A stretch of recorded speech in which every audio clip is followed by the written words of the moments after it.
Yes, the used motor oil I normally pick up from local garages have all kinds of stuff mixed in it. Full synthetic, conventional, hydraulic oil, gear oil, power steering fluid, brake cleaner.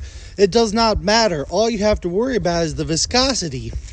So in previous video, making fuel for Stinky Pete, I have a dipper to check viscosity. So I just have to add either more oil to the mix or more gasoline to the mix to get the right viscosity.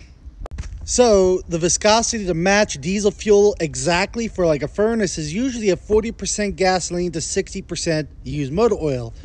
Now, because motor oil is free, I want to use as little gasoline as possible. So Stinky Pete can run on a 10% gasoline to 90% used motor oil mix.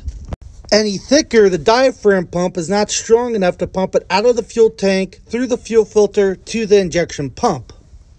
During the winter, when it starts getting in the single digits or negatives, I just add 10% gasoline to the mix. So right now, my winter mix for Stinky Pete is 20% gasoline to 80% used motor oil. Other fuel systems require different mixtures because it depends on what the fuel system can handle pressure-wise. So the Ford Power Stroke with the IDI fuel system, they like to run on a 25% gas to 75% oil mix during the summer, and you could bump it up to about a 30 to 35% gas to oil mix during the winter. Another bonus of running homemade diesel fuel, I do not have to add any fuel additives like anti-gel. That extra gasoline is basically anti-gel by itself. Another thing you could do to thin out motor oil is by heating it up. I do have plans to run Stinky Pete on straight used motor oil.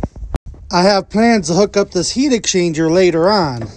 So basically what happens is antifreeze will come out of the thermostat right here inside this heat exchanger, come out back to the heater core.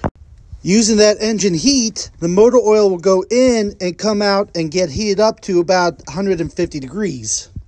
So that way, during the summer, Stinky Pete can run on straight used motor oil, and during the winter, might have to add 5 or 10% gasoline to the mix. No big deal. And again, I get the used motor oil for free. So plans is to have a 100-gallon transfer tank for just used motor oil. So I start the truck on my regular fuel tank, and when it's up to temperature, I could just switch a valve to go from the heat exchanger down to the injection pump, and I can run on straight used motor oil. But right now, typically to make homemade diesel fuel is about 10 cents per gallon on average. And if I run on straight used motor oil, it's completely free. But I will keep tagging at the bottom of these videos the links to the playlists of homemade diesel fuel and keep posting videos and updates on Stinky Pete.